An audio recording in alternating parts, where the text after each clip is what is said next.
This is a podcast from Torvine Voluntary Alliance. Hello, I'm Patrick Downs. Welcome to Word from the Third, where we'll be taking a look at all the big stories and news from the third sector here in Torvine. On this edition today, talking then about Bowel Cancer UK, and I'm joined now by Chris Daniels. Now, Chris is survived by Rita, who died of bowel cancer in 2016. Chris, can you tell me more about your experience of bowel cancer? Yes, certainly, Patrick. My wife, Rita, as you said, was diagnosed with bowel cancer on the 10th of February 2012.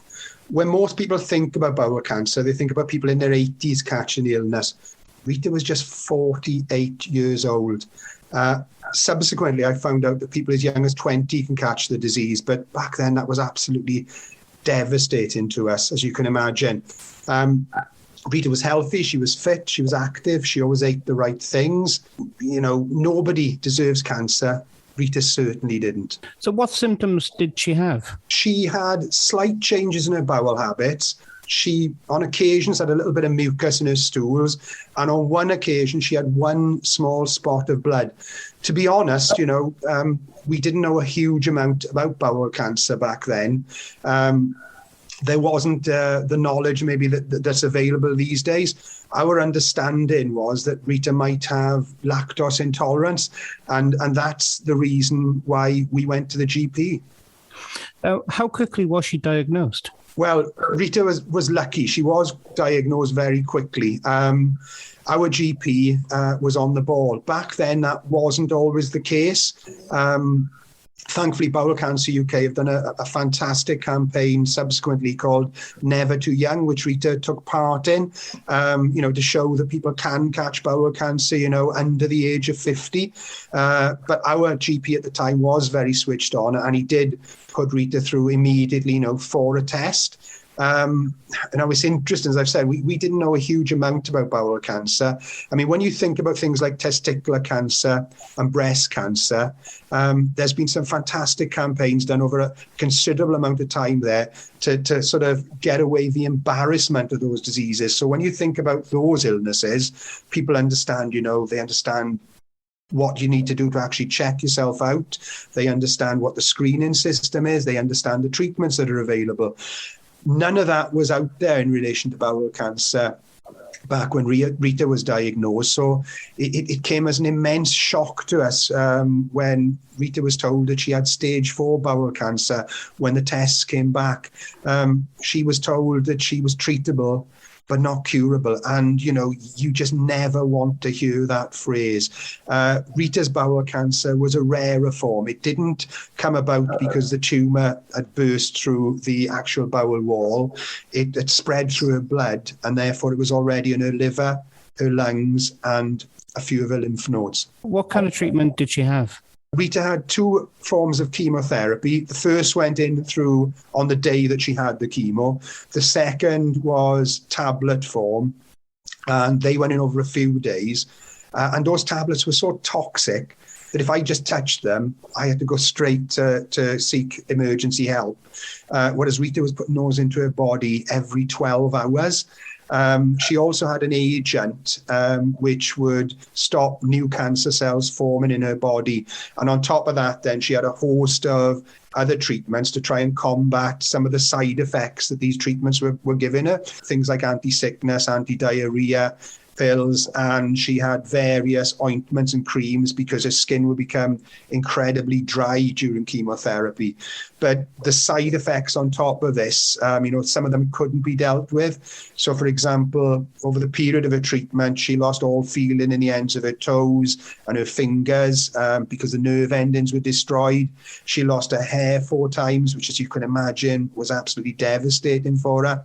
And when you think of this in the context of the current pandemic, every few weeks, Rita will become neutropenic. So her immune system will be completely wiped out, and she will be open to everything. So, the treatment was good, but it wasn't particularly patient-friendly. It's advanced a lot over the years. But again, that's where we need charities like Bowel Cancer UK, to get more research done, to get more patient-friendly treatments out there to people. Now, what kind of help did you get from Bowel Cancer UK? Bowel Cancer UK were fantastic, and not just them, our oncologist Richard Adams as well. I've got to give him a mention. What they did, it wasn't so much what they did, it's how they did it, because they provided us, amongst other things, with hope, and it gave Rita as well a purpose, something to really sort of fight for. Obviously, some of the easy things they gave us was we were allowed to understand what the disease was. We understood how many people were affected by bowel cancer. We understood the type of treatments and the options that were available to us. And also Bowel Cancer UK linked Rita to people that didn't just have bowel cancer, but they had the stage and the very sort of areas that Rita was actually being affected by. So that meant she could talk to somebody who had actually gone through the treatment that she was just about to have, and they could tell them what that was like and what it would be like after the treatment and what the potential results were. And that was absolutely invaluable. And as time went by, Rita obviously became one of these mentors herself. And, she would coach people who were just coming in and finding out they had bowel cancer. We also found out that we were tremendously lucky that we lived in South Wales, and therefore we had the amazing Velindre cancer site on our doorstep, to help treat Rita. Now, we were shocked to find out that it isn't a level playing field, not just across Wales, but across the rest of the UK. And at the time, Bowel Cancer UK didn't actually have sort of people actually in Wales to sort of fight the patient's corner. So it became Rita's focus to make sure that was going to happen. She would say, no family in the future would have to suffer in the way that we were suffering. Now, you've done a virtual around the world fundraising challenge after Rita's death. Now, can you tell me more about that? Rita was an incredibly inspirational person. She spent the last few years of her life preparing me and our family, for what was about to happen. And also, she spent a lot of time sort of fighting to raise awareness and funds, for Bowel Cancer UK and other cancer charities. When you live with somebody as inspirational as that, you want to do everything you can to support them. Sadly, Rita passed away in April 2016, and that left a devastating hole, not just for me, but for our two sons, our family, our friends. And to be honest, I'm still trying to fill that hole, right up to this day, even all these years later. And at the time, we'd been working on something really big that we hoped would raise a huge amount of awareness in relation to the disease. So when Rita passed away, what I should have probably done is go back to work and sort of rebuild my life. But I just couldn't get it out of my mind, how strong Rita had been and how important this was to her. So I decided to give my job up, which I loved. And as a result, in December 2017, I was on a bike on a state-of-the-art turbo trainer that could replicate gradients up to 25% and basically any road you could care to mention across the world. And I was starting off on a 232-day and 16-hour journey to ride 18,000 miles across 31 different venues throughout South Wales. And I would virtually ride through France, Belgium, Holland, Germany, Poland, Lithuania, Latvia, Russia, China, then Australia and New Zealand, onto the USA and Canada, and then on to Portugal, Spain, and eventually back to France. And in July 2018, I became the first person to have virtually cycled around the world. More importantly, there were over 600 people that joined me for small parts of that journey. And between us, we raised over £118,000 for cancer charities. I had an amazing team that supported me through this. I couldn't have done it without them. We raised a massive amount of awareness for bowel cancer, which I hope Rita will be proud of. How I did it to this day, I couldn't really tell you because I'm not an athletic person. I did train for it, but there was just no real, sense, from a lot of people if I could ever achieve this. The way I think I got through it, well, I've subsequently written a book called From Couch to 18,000 Miles.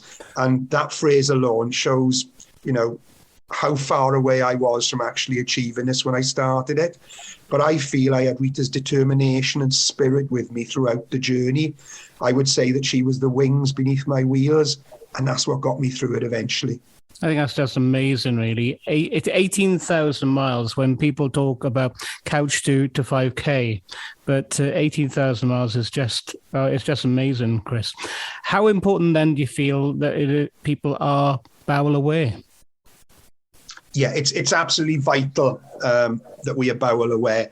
Bowel Cancer UK have been doing some fantastic work throughout the pandemic to ensure, research and treatment and that level playing field is there for everybody. They still need our support financially, obviously, but one of the other things we can do is we can learn and understand what the symptoms of bowel cancer are.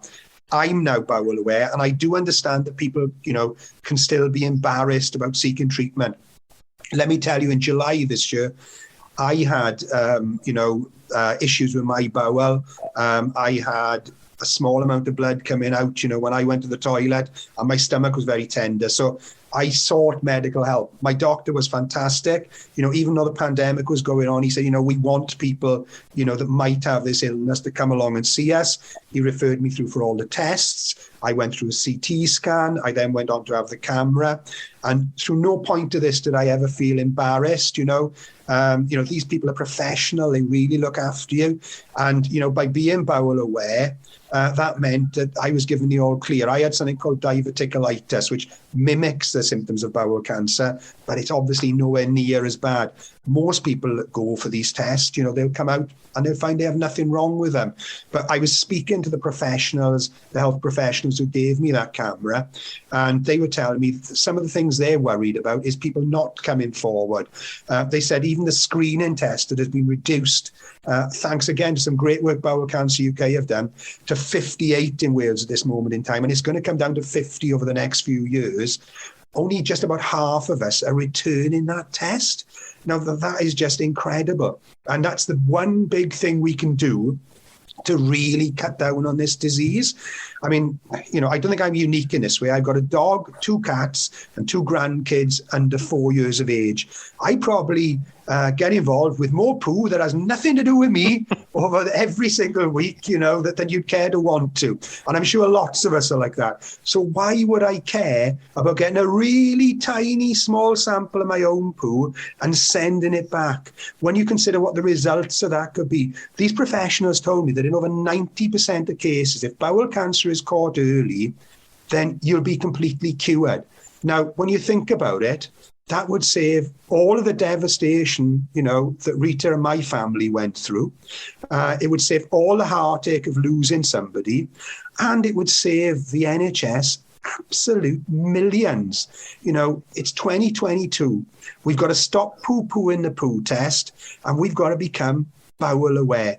It'll save lives. It's really important. Chris, thank you so much for talking to us today. Let's move on to Lisa from Bowel Cancer UK. Can you tell me a little bit more about what is bowel cancer?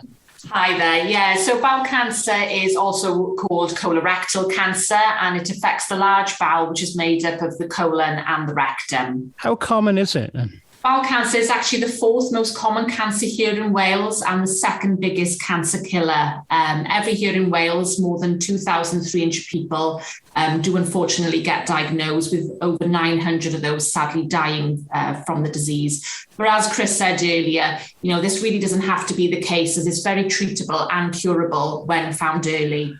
What symptoms should people be looking out for? So some of the symptoms include, and Chris has has shared with us some of the symptoms. So bleeding from the bottom and the poo. So it could be that there's a tinge in the toilet water. Perhaps maybe you've noticed a couple of spots of blood on the tissue. Any blood within the stool could be a symptom. As well as that, a persistent and unexplained change in bowel habits. So, we all know what is the norm for us, and it's something that's different from the norm. So perhaps maybe you've noticed you go into the toilet a bit more frequently. Perhaps maybe the consistency of your stool has changed. Perhaps maybe the colour's got a little darker. Anything that is different from your usual norm is a persistent and unexplained change in bowel habit. Some other symptoms can be an unexplained weight loss, extreme tiredness for no obvious reason, and a pain or lump in your tummy. And it's important just to say that most people with these symptoms don't have bowel cancer. Other health problems, as Chris has shared, can cause similar symptoms. But if you do have one or more of these symptoms, or if things just don't feel right, please go and see a GP. Tell me more about bowel screening then. Yes, the new bowel screening fit test was introduced in Wales in 2019. It's a quick and easy test to do, and it's done in the privacy of your own home. Those that are eligible for the screening programme are sent a small kit through the post, which just involves taking a very small stool sample. There's a free post address that you can return to it. And when they receive the test back at the screening centre, they will just screen it for microscopic levels of blood in the stool that could be an indicator of bowel cancer. At present, everyone aged between 58 and 74 years of age who is registered with a GP surgery in Wales will receive that free test through the post every 2 years. And if anybody was wanting to request a replacement kit or to ask a question about bowel screening and the programme, they can actually contact Bowel Screening Wales on 0800 294 3370. It's a free NHS kit and it really could save your life. Now, who are Bowel Cancer UK? So we're the UK's leading bowel cancer charity. We're determined to save lives and improve the quality of life of everyone affected by bowel cancer. And our vision is a future where nobody dies of the disease. Now, what do Bowel Cancer UK do? So we offer a range of services. We provide expert information and support. We campaign for early diagnosis and access to best treatment and care. We support and fund research and we educate. But here in Wales, we've been really fortunate to have received some funding from the Wales Moondance Cancer Initiative, which has allowed us to do some additional projects here in Wales. So then some of these include Wales Chat Together, which is an online peer support for those with a bowel cancer diagnosis. We have also developed a patient engagement group named Bowel Cancer Community Voices Cymru for people affected by bowel cancer in Wales.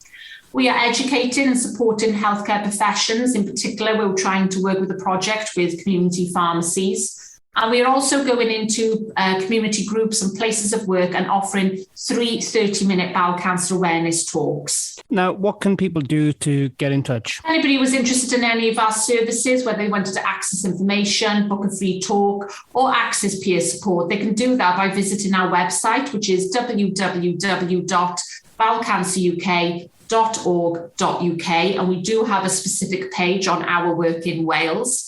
We are also on Facebook and people can join our Facebook community. They just need to pop Bowel Cancer UK into their Facebook browser. We are also on Twitter and Instagram if anybody wanted to look us up there. Or they could even drop us a traditional email at walesadmin@bowelcanceruk.org.uk. Lisa from Bowel Cancer UK and Chris, thank you so much for talking to us today. Thank you, Patrick. Thank you, Patrick. And don't forget, if you want to contact TVA, Torvine Voluntary Alliance, for anything regarding the third sector here in Torvine, get in touch regarding funding, volunteering, any kind of support or governance. info@tvawales.org.uk. You can also find us on social media, on Facebook, Instagram and Twitter at TVA Wales, or of course on the website. It's all there at tvawales.org.uk. This podcast is produced by TVA, Torvine Voluntary Alliance.